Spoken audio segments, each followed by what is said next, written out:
நீ உன்னை மேசியான்னு சொல்லிக்கிறியா? ஆமா. மோசேயின் புத்தகத்தில் இப்படி சொல்லி இருக்கு. சொல்லும்படி நான் கட்டளையிடாத வார்த்தையை என் நாமத்தினாலே சொல்ல துணியும் தீர்க்கதரிசியும் வேறே தேவர்களின் நாமத்தினாலே பேசும் தீர்க்கதரிசியும் சாவக்கடவன். நீ உன் வார்த்தைகளை திரும்ப பெறலன்னா மோசேயோட சட்டத்தை பின்பற்றுவதை விட எங்களுக்கு வேறு வழி இல்லை. நானே மோசேயின் நியாயப்பிரமாணமா இருக்கிறேன்.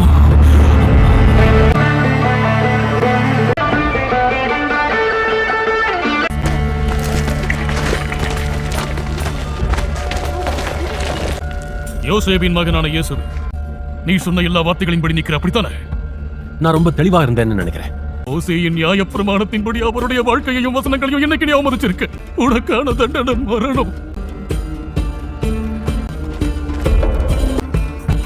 ரபி பென்யமின், இது நடக்க போறதில்லை. இன்னைக்கு நடக்காது.